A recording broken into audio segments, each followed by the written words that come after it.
Icône Brand Keeper. J'ai à mes côtés Silène Raymond de chez Flexocolor et Luc Rémaud, directeur de création chez Pixelis, qui est une agence de communication, une agence de branding. Cette année, Pixelis, donc agence de création, Icône, studio de pré-presse et Flexocolor photogravure et outils d'impression, interviennent sur un aspect de la RSE qui nous est cher, le développement durable, sous la forme de l'emballage responsable.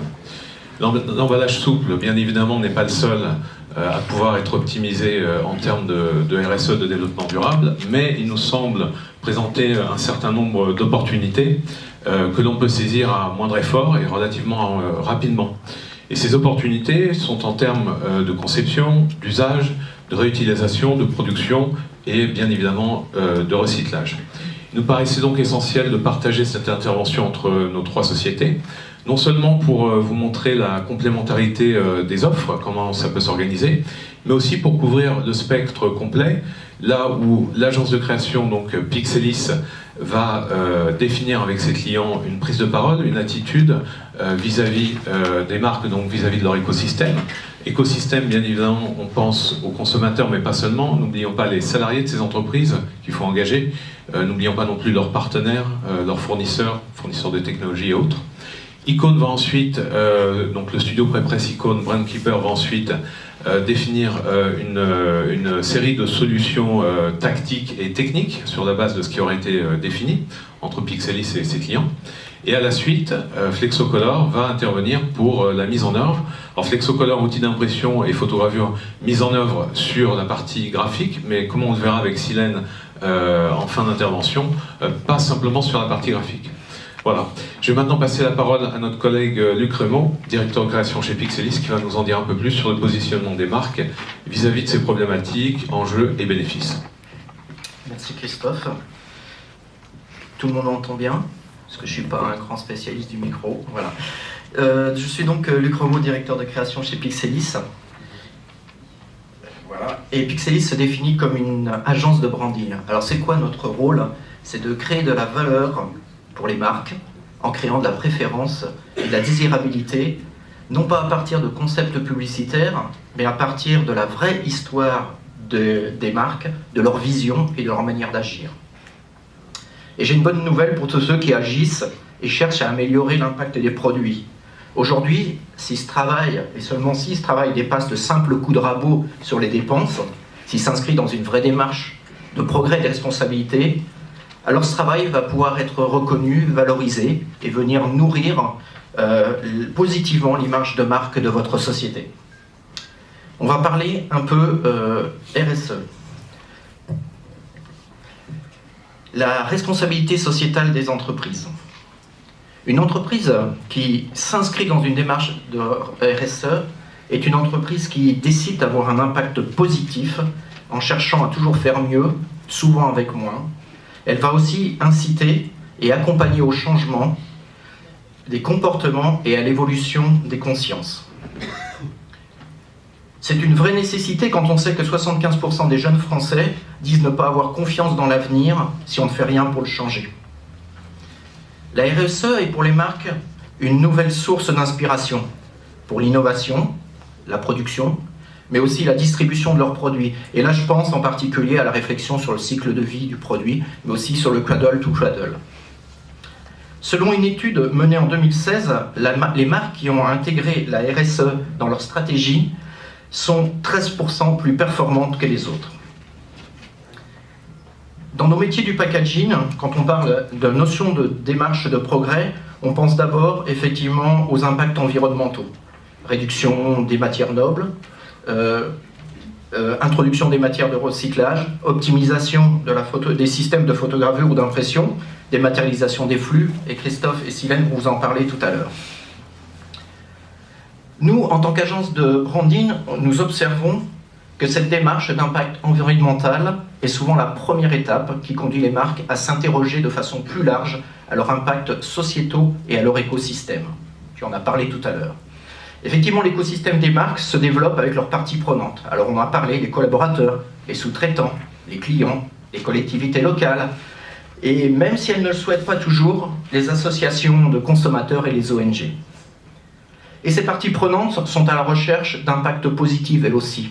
Elles souhaitent améliorer le monde, mais elles souhaitent aussi améliorer leur image de marque. Et l'écosystème va ignorer progressivement ceux qui ne vont pas remettre en question leur façon de faire. Selon une étude de l'année dernière, 2016, 97% des 18-35 ans disent qu'il est nécessaire, voire vital, de s'investir quotidiennement pour faire évoluer les choses. Et si nous avons choisi le colibri pour illustrer ce slide, ce n'est pas un hasard. Peut-être en avez-vous entendu parler, c'est Pierre Rabhi, agriculteur essayiste, qui a popularisé une légende amérindienne qui raconte qu'un colibri se démenait seul pour éteindre un incendie de forêt. Tous les autres animaux étaient paralysés par la peur, seul le colibri luttait, agissait, goutte après goutte. Voyant cela, un tatou lui dit « Mais tu vas jamais y arriver ». Alors le colibri a eu cette phrase. Il a dit « Je sais, mais je fais ma part ». Ce colibri est devenu depuis le symbole de ceux qui agissent à leur échelle, apportant jour après jour leur contribution au monde. Les marques qui viennent nous voir se demandent très souvent si elles doivent être parfaites ou irréprochables avant de commencer à parler RSE. Non, d'ailleurs ce vocabulaire n'existe pas vraiment dans une démarche de progrès. Le plus important pour les marques, c'est de s'engager dans un domaine où elles sont le plus légitimes et se donner des caps de progression quantifiables dans le temps. À partir de là, elles peuvent communiquer. Ça sera deux façons de communiquer. Une communication de vision, ce qu'elles vont faire de mieux au cours des prochaines années, mais aussi une communication de preuve du chemin qu'elles ont parcouru. Et cette deuxième partie est primordiale en RSE et elle est non négociable. Parce qu'autrement, vous ne faites plus partie du jeu si vous n'êtes pas capable de prouver ce que vous avez avancé avant. Alors comment donner de la visibilité à ces engagements en RSE ? Aujourd'hui, le consommateur ou l'utilisateur doit être appréhendé comme un acteur citoyen. Fini le temps où les marques pouvaient prendre les consommateurs pour des moutons qui ne voyaient pas plus loin que leur précaré. Au-delà de l'usage d'un produit, le citoyen du monde est à la recherche de sens à donner à ses achats. 84% des jeunes de 25-35 ans déclarent s'informer sur les engagements RSE des marques avant de faire le choix de l'achat. Plus de 8 sur 10 personnes font cette démarche d'information sur les RSE. On voit donc que la visibilité des engagements devient un atout, une nécessité pour les marques et doit, dans la mesure du possible, être valorisée directement sur le packaging. Prenons quelques exemples. Avec nos clients Système U, que nous accompagnons maintenant depuis plus de 10 ans, nous avons mis en place une nouvelle charte graphique de packaging qui permet entre autres de voir les points de différenciation positifs d'un produit et apporter les preuves pour donner du sens à leur signature, le commerce qui profite à tous. Classé en 4 thèmes, enrichissement de ressources, matières premières, meilleurs ingrédients fabriqués en France, chaque thème se décline selon plusieurs promesses et est associé à un discours de preuve en d'autres packaging et va continuer à évoluer avec le temps. Et si vous avez regardé la dernière interview de Serge Papin dans le dernier LSA, il est très motivé pour faire avancer effectivement ces produits, puisqu'ils ont déjà travaillé plus de 1500 produits sur les 6000. Pour Danone Water, on a mis en place en fait des QR codes qui renvoient à des vidéos et des informations qui montrent les actions positives et nourrissent le discours de preuve. Alors le QR code, certains diront que ça marche ou que ça ne marche pas, mais en tous les cas les technologies évoluent et nous pouvons maintenant, avec une appli comme MyPack Connect, par un simple fachage du packaging, avoir accès à encore plus d'infos, de façon encore plus fluide et même personnalisable. Tous ces choix permettent aux consommateurs d'arbitrer entre les offres et faire des choix citoyens. Mais comme je vous en ai parlé tout à l'heure, les marques qui s'engagent, elles s'engagent aussi à essayer à l'accompagnement du changement. C'est ce que nous avons fait en proposant à Coca-Cola pour la Coupe d'Europe de football 2016 une manière ludique de valoriser les éco-gestes. Des dispositifs incitaient au recyclage et au tri sélectif, tout en restant dans l'univers footballistique et en travaillant avec un petit peu d'humour la charte graphique de l'Euro 2016.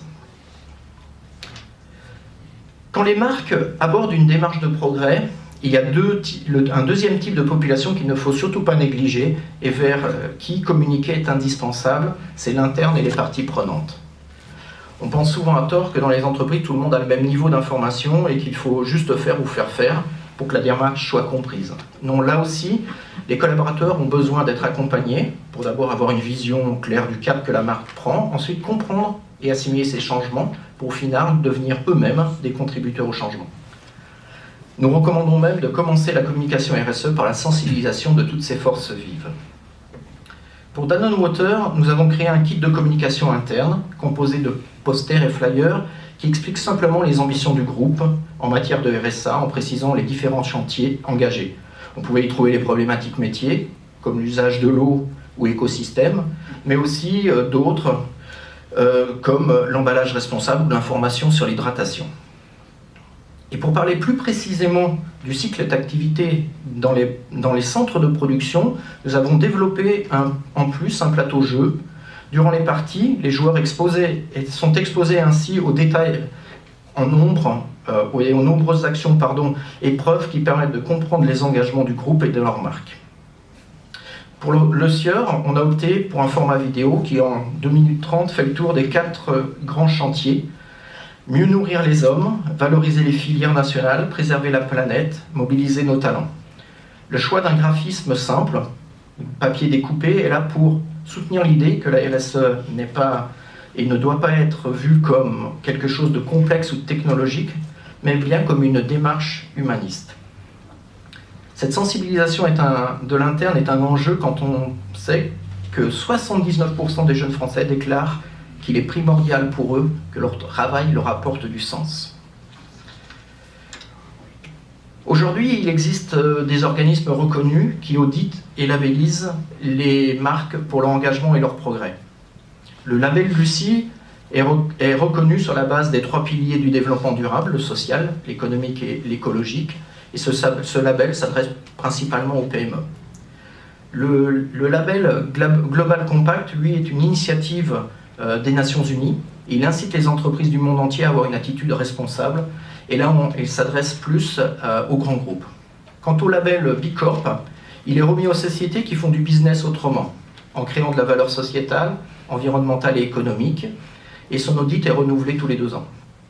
En septembre 2016, Pixelis a rejoint la communauté B Corp, et aujourd'hui nous avançons fièrement avec une nouvelle signature, Branding for Good, car nous pensons que notre mission est d'accompagner les sociétés et les organisations à devenir meilleures pour le monde. Je vais laisser Christophe et Céline. Merci. Merci beaucoup Luc pour ton intervention, qui du coup nous initie, nous sensibilise au Branding for Good et nous éclaire sur les enjeux et les bénéfices auxquels sont exposées les marques qui adoptent un positionnement innovant dans ce domaine. Alors, je dis innovant parce que en fait ce positionnement il est plus vraiment avant-gardiste, hein. Ça y est, on y est, et bien évidemment les acteurs qui proposeront des solutions qui sont pragmatiques dans ce domaine, que l'on peut actionner, auront une place, enfin seront favorisés. Donc il me semble important, et c'est un message clé en tout cas pour mon intervention, de passer de l'intuition à la conviction. Le développement durable, la RSE, sont des termes qui sont galvanisés. On en parle depuis longtemps, on pourrait même citer, pourquoi pas Ribou, non pas Franck, mais Antoine dans les années 70, mais maintenant c'est vraiment quelque chose qu'il faut absolument intégrer. Alors chez Icon Flexocolor, l'avantage qu'on a, c'est qu'on est placé à un endroit stratégique pour pouvoir suggérer tout un tas de solutions. Nous sommes placés donc entre les agences de création, communication, branding, et de l'autre côté, on a les industriels ou les imprimeurs qui fabriquent donc de la PLV, de l'emballage, littérature commerciale et autres. Alors, que ce soit au travers de l'engagement RSE de nos clients ou à vocation commerciale en ce qui nous concerne, nous avons conçu tout un tas de solutions et de services pour aider donc nos clients, nos partenaires, notre écosystème à mieux se positionner. Prenons par exemple la veille technologique. Nous considérons que ça fait partie intégrante de notre mission, que de rester à l'écoute du marché et de voir quelles sont les alternatives plus vertueuses disponibles et donc que nous pouvons ensuite proposer à nos clients. Bien évidemment, on ne propose pas tout, on fait ça avec discernement, on les teste et on les éprouve à l'avance, mais ce sont des initiatives que l'on a régulièrement. Ensuite, on a toute la partie audit et conseil. N'oublions pas que dans nos métiers, nous sommes sur des actions qui sont extrêmement transversales. On est en contact avec un maximum d'acteurs qui ont eux-mêmes pris l'initiative, soit en phase de test, soit déjà en phase de fonctionnement, d'initiatives donc RSE, développement durable. Et on peut facilement se faire, bien évidemment avec leur accord, le catalyseur de ces initiatives. On a bien évidemment, et Luc en a un petit peu parlé, la dématérialisation des flux. Donc Icône permet à ses clients notamment de collaborer en ligne avec des solutions de validation, de stockage de données, de gestion de la performance, indicateurs traceurs de performance ou KPI comme on dit en anglais, KPIs. On a ensuite quelque chose que j'affectionne particulièrement, c'est Virtual NPD. Donc, vous m'excuserez pour cet anglicisme. Donc vous l'avez bien compris, il s'agit de développer de nouveaux produits dans un environnement virtuel. New Product Development, virtuel. Et on a d'ailleurs en France un éditeur de choix dans ce domaine, donc c'est la société Dassault, qui ne fait pas que ça bien sûr, et qui édite le logiciel CATIA. CATIA qui est utilisé dans bien des domaines, pour en citer quelques-uns, les deux principaux qui me viennent à l'esprit, ça va être l'aéronautique et l'automobile, pour développer de nouveaux produits, ou des parties de nouveaux produits. Et moi je pense que si des sociétés centenaires comme Ford utilisent donc cette approche pour développer de nouveaux produits, nous dans nos activités qui sont relativement modernes, proches du digital de facto, on peut certainement aussi le faire, et je le vois malheureusement trop peu. Et puis une dernière approche un peu plus classique, c'est tout simplement l'harmonisation des formats. Donc là, je dirais pas que c'est systématique, mais en général, l'œil expert et extérieur d'une personne qui se spécialise dans la rationalisation permet souvent de dégager des bénéfices importants et rapides en termes de développement durable. Alors, je vous propose de nous arrêter sur deux aspects. La première chose, c'est la redondance en fait des tâches dans les flux. Donc là, vous avez un flux classique, bien évidemment, ça a été simplifié. Hein.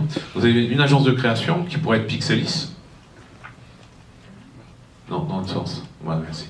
Donc une agence de création qui pourrait être Pixelis, un studio pré-presse qui pourrait être Icône Graphique, et puis une société, pour le coup on l'a appelé imprimeur, mais qui fait surtout tout ce qui est photogravure et outils d'impression. Et comme vous pouvez le voir, chaque acteur est en fait obligé d'aller au-delà de son domaine de compétences cœur de métier pour permettre la communication. Donc on a une agence qui va par exemple faire de l'exécution, qui va être ensuite reprise par un studio pré-presse qui va faire de la photogravure, mais la photogravure va être terminée ou refaite par un imprimeur, et ainsi de suite. Et bien évidemment, ces tâches-là se traduisent par des corrections d'auteur supplémentaires qui n'étaient pas nécessaires, par des EPSON ou des épreuves de contrôle idem qui n'étaient pas nécessaires, et ça c'est, je dirais, pour ce qui est le moins impactant, parce que quand on a par exemple des profils d'imprimeurs qui ne sont pas bien réglés, à ce moment-là on passe beaucoup plus de temps sur presse pour arriver à un compromis, et puis bien évidemment on est parfois même obligé de réimprimer. Donc nous, la façon dont on fonctionne plutôt, c'est d'intégrer. Donc on laisse, alors c'est une recommandation, hein, bien évidemment, et c'est une illustration, mais on essaye de laisser autant que se faire les intervenants principaux dans leur cœur de métier, donc les agences créées, les imprimeurs imprimés, et au milieu, on assure, je dirais, les étapes de lien entre les deux, donc entre autres exécution, photogravure et outils d'impression. À titre d'illustration, par exemple, 90% de nos épreuves de contrôle sont validées chez Icône dès la première fois. Et pour certains clients, ça va même jusqu'à 98%. Pour mieux comprendre d'où viennent ces gains, alors c'est un exemple un petit peu arbitraire, hein, et on va aller après dans plus de détails. Ici, on retrouve les trois mêmes acteurs, on va dire une agence de créa, un studio pré-presse et un fabricant d'outils d'impression, qui pourrait être, pourquoi pas, Pixelis, Icône et Flexocolor. Et arbitrairement, j'ai considéré qu'il y avait toujours une étape administrative de gestion de projet en début d'intervention et une étape de qualité en fin d'intervention. Et au milieu, l'étape de production. Quand on fonctionne de ce côté-là, donc c'est un schéma ultra simple bien sûr, on a en fait, je dirais, 6 étapes hors production, donc de 3 fois administration qualité, pour 3 étapes de production. Donc je vous laisse imaginer ce que ça fait en termes d'analyse de la chaîne de valeur. Quand on travaille avec des flux intégrés, voilà, là on peut amortir des étapes d'administration et de qualité sur 3 étapes de production qui sont ni plus ni moins que la partie créa, le pré-presse et les outils d'impression. Et si on va un peu plus loin, nous par exemple, pour illustrer mon propos, quand on reçoit des fichiers d'un fournisseur extérieur avec lequel on n'a pas mis en place de protocole de communication, ben, il nous faut 30 minutes pour le vérifier. Si par contre il s'agit d'une société sœur ou d'une société avec laquelle nous sommes mis d'accord sur la façon dont on va travailler ensemble, on peut le faire simplement en 5 minutes. Bien évidemment, tous ces flux sont animés par des outils collaboratifs. Donc, je vous présente les 3 principales catégories d'outils, donc essentiellement tout ce qui est validation et suivi de projet, tout ce qui est stockage, archivage d'assets, de patrimoine graphique, et tout ce qui est mesure de la performance. Donc ces outils permettent déjà dans un premier temps de dématérialiser, donc on peut travailler beaucoup plus sur du digital, sur du virtuel, et puis après imager sur des Epson ou directement sur l'emballage une fois qu'on a tout validé en ligne. Deuxièmement, ils permettent beaucoup plus de travailler à distance, ça c'est dans l'air du temps, on l'a vu avec Luc, de travailler à distance donc au sein d'une même société ou entre partenaires, donc là encore de moins avoir à se déplacer. Et puis ces outils permettent en outre d'être plus justes dans notre approche, d'être plus efficaces. Il y a tout un tas d'automatisation, il y a toute une visibilité que l'on a et qu'on n'a pas quand on n'a pas ces outils qui nous permettent d'être plus efficaces.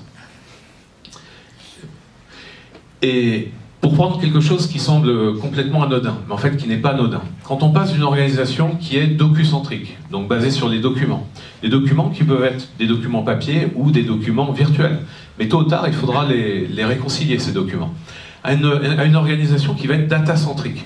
Donc l'image que je vais donner, c'est tout simplement de regarder, donc que tous les acteurs regardent la même source d'information, mise à jour en temps réel, et cette source d'information, on en modifie le format en fonction de l'utilisation que va faire chacun des intervenants.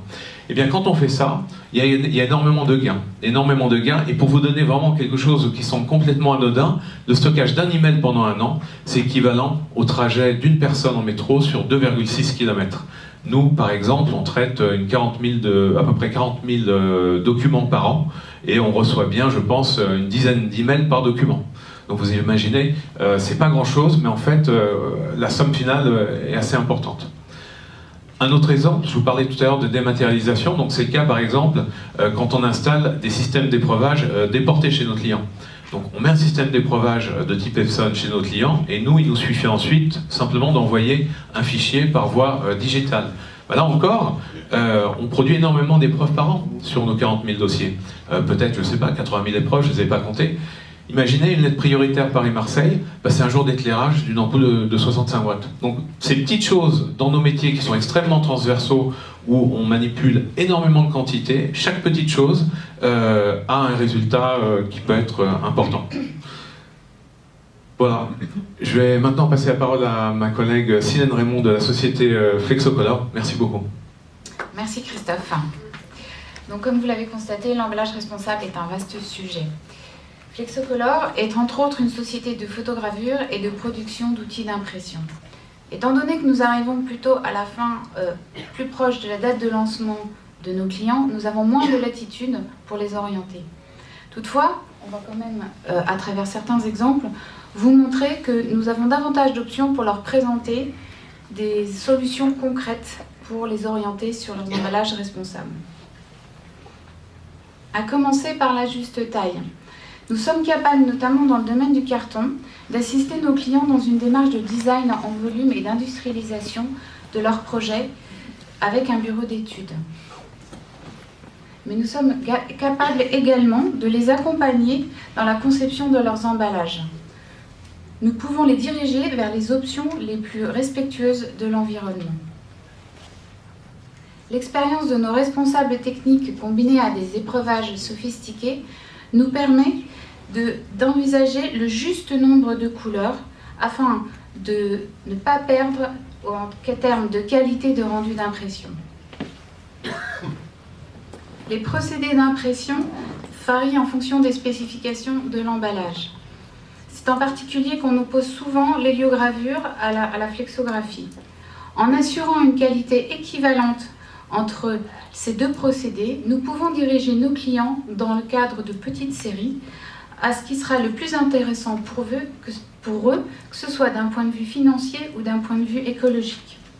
En soumettant des épreuves certifiées qui incluent une simulation du support et un profilage des machines de leurs imprimeurs s'ils ont été faits avec nous, bien sûr, nos clients ont une idée alors très précise de leur rendu d'impression final.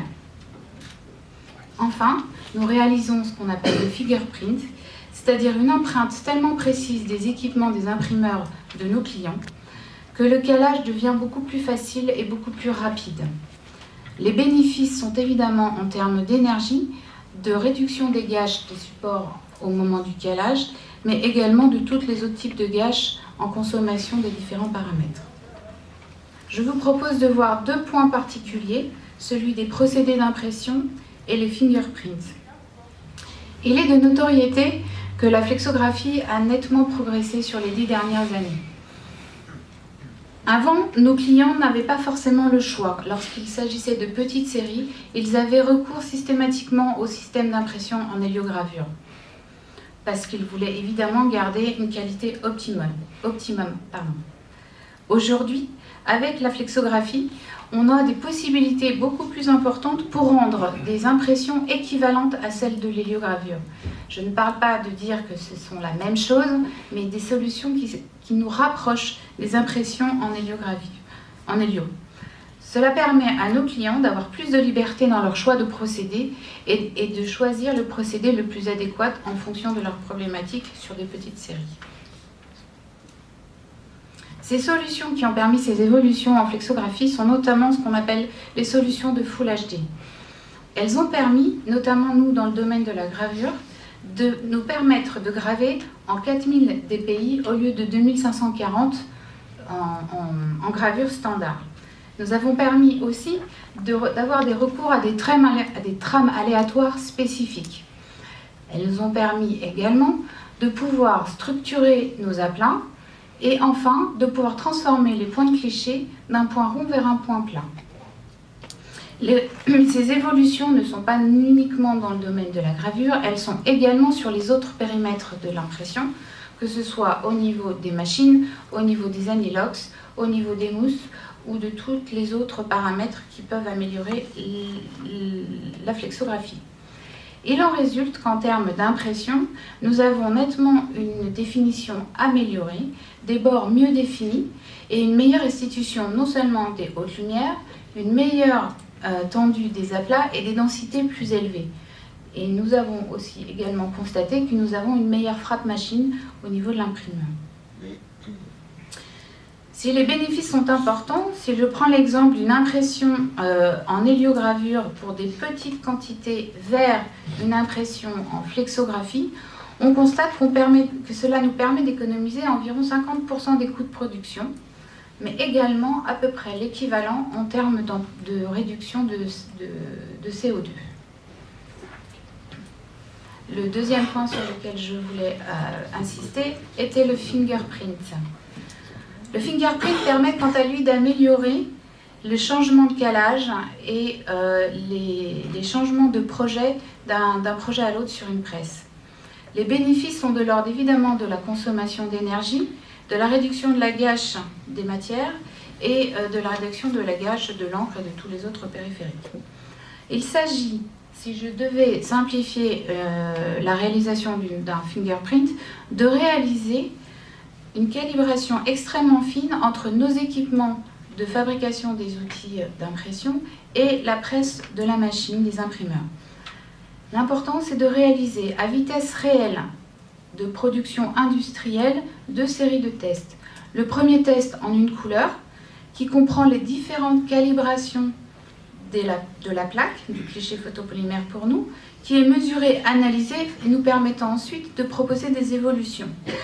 À la suite de l'analyse des échantillons que nous avons réalisés, nous optimisons les réglages et nous procédons à un second test en quadri qui nous permettra de valider le meilleur profil. Pour conclure, nous souhaiterions partager le cas de 3 clients avec lesquels nous avons engagé des solutions pour un emballage plus responsable. Mince, zut, pardon. Je vais trop vite. Le